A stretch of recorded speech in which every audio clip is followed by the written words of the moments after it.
¿Qué es la gente que se enfrenta a tu obra? A mí lo que me interesa del público es que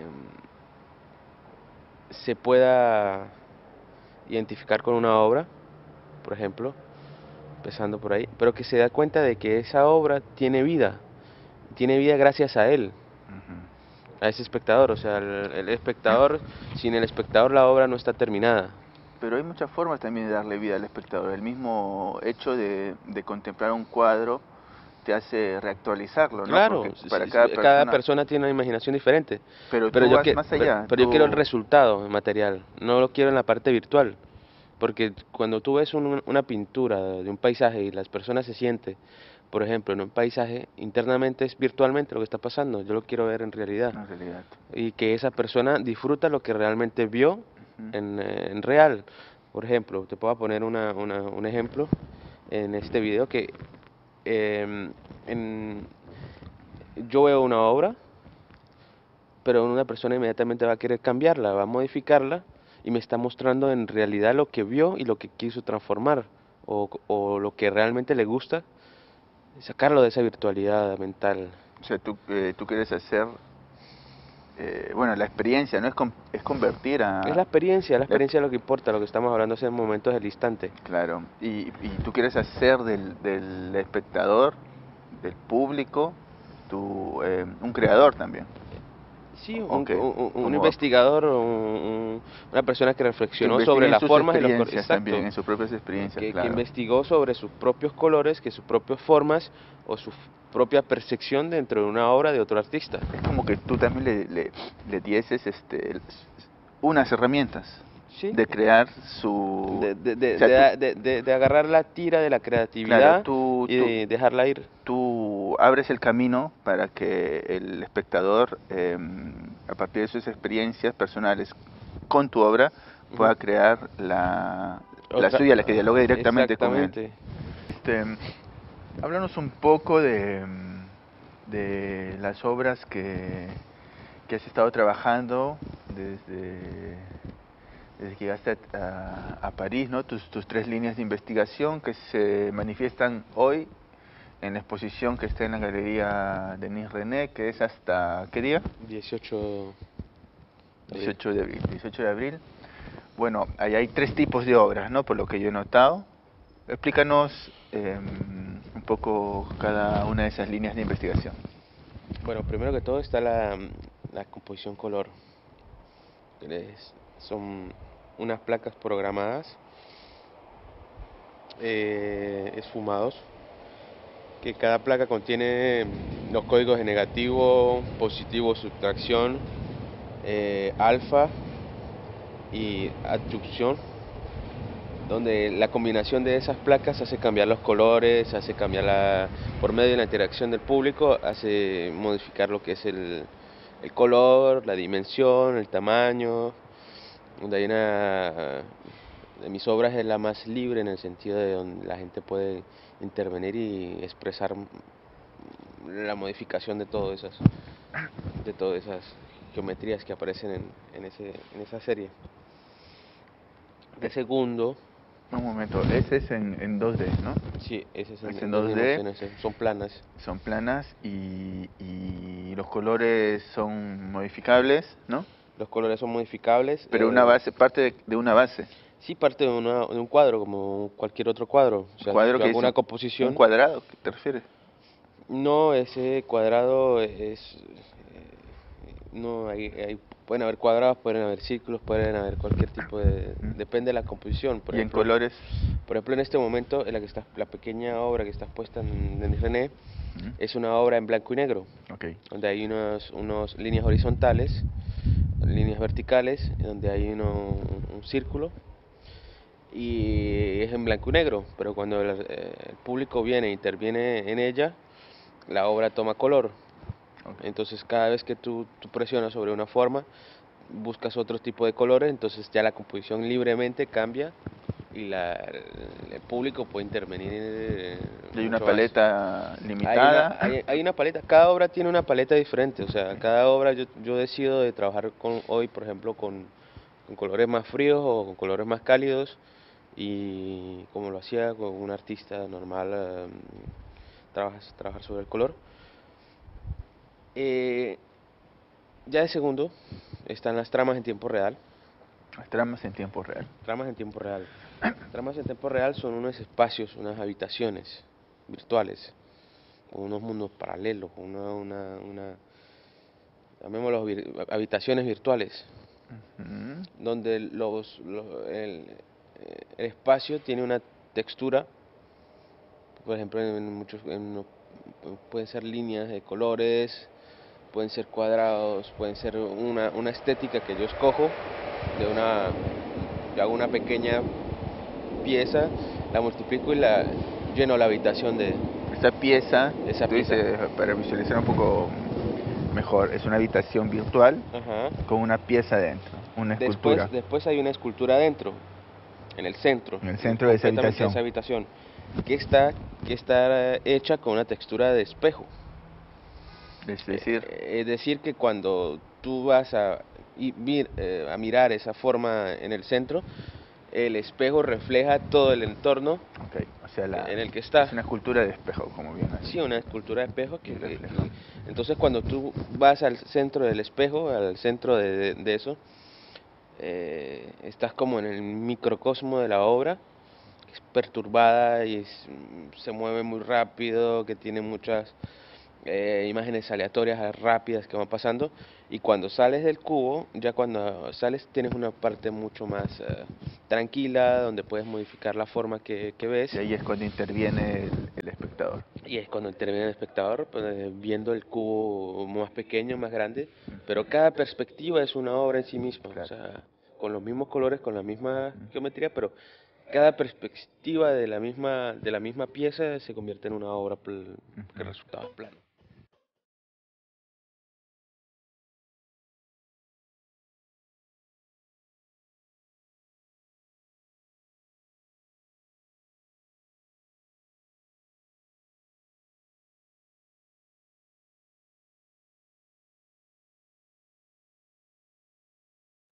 Modificar, ¿no?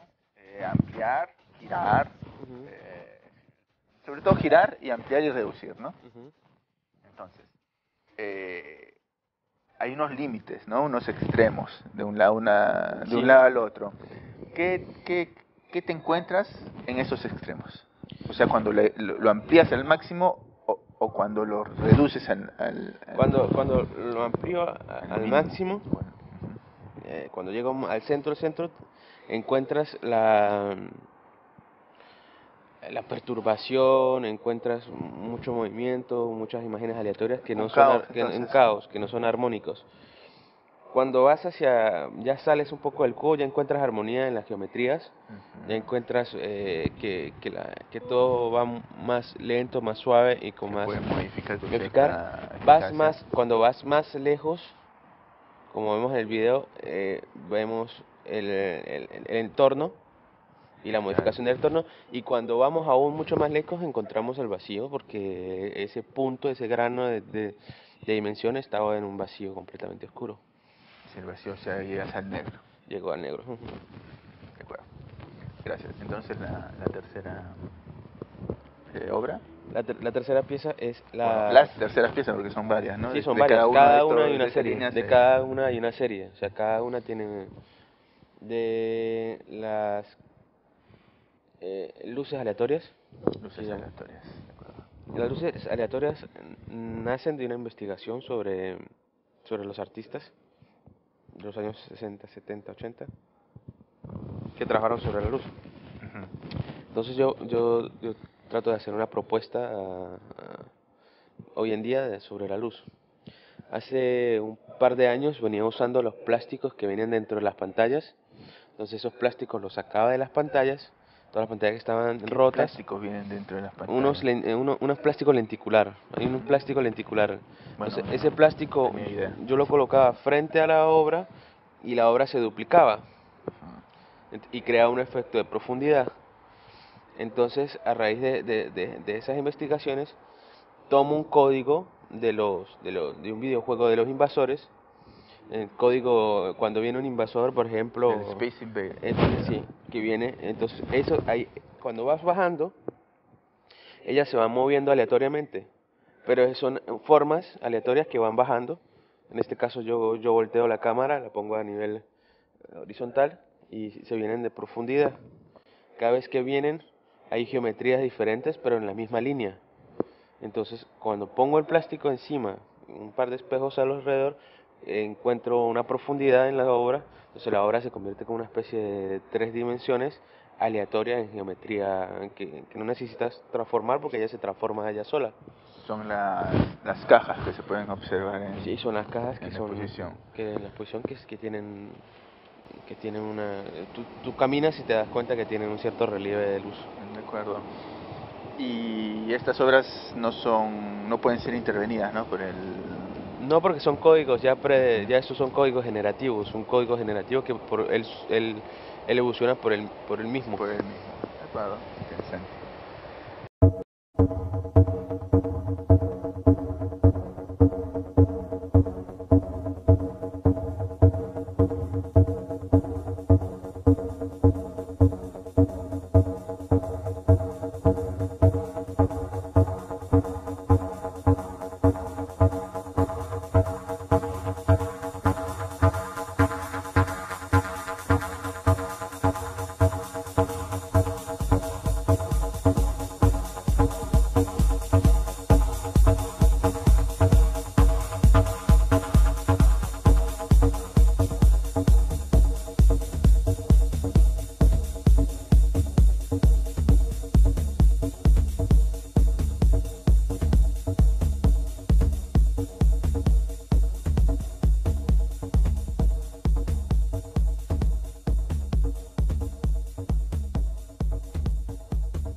Volviendo un poco a tus obras de la trama, de color,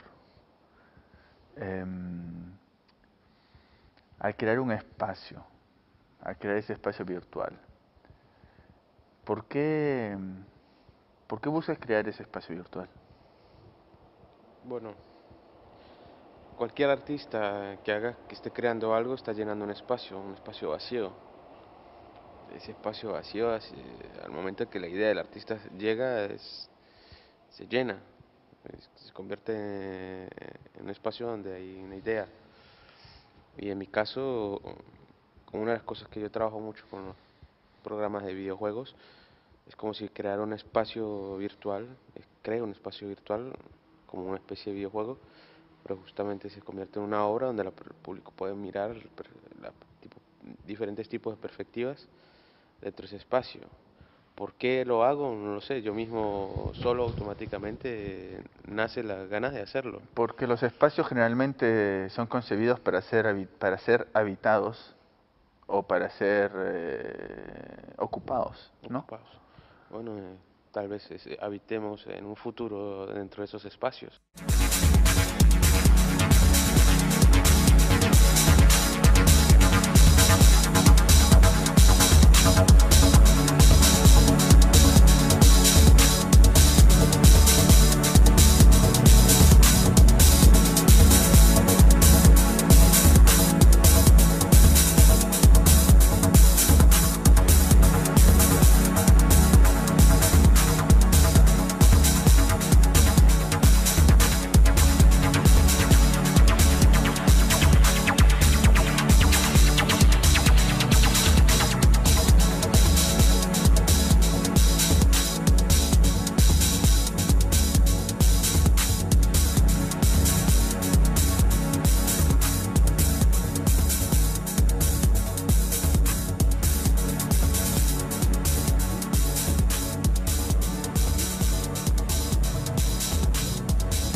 Entonces, ¿y cómo empezaste a trabajar con la luz?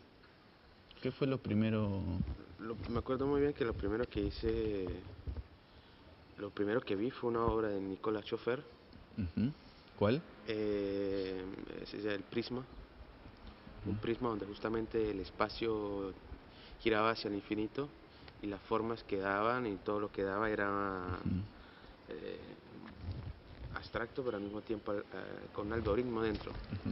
Entonces llegué apresuradamente al taller con ganas de esa inspiración, de poner a eso, pero con los medios de hoy en día. Entonces tenía el ordenador, los proyectores, y de ahí empieza toda la locura de seguir esa línea que me encantó y seguirla proyectando hoy en día, que al final es lo que me gusta hacer.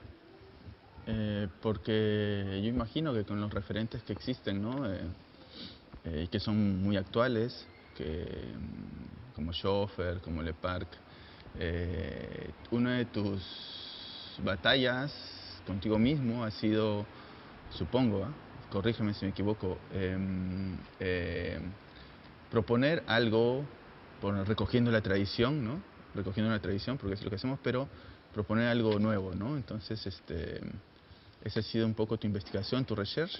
Sí, yo he investigado todas las obras desde los años 50 hasta los años 80 y justamente... ¿Y cómo empezaste a trabajar con la luz? ¿Qué fue lo primero? Me acuerdo muy bien que lo primero que hice, lo primero que vi fue una obra de Nicolas Schoeffer.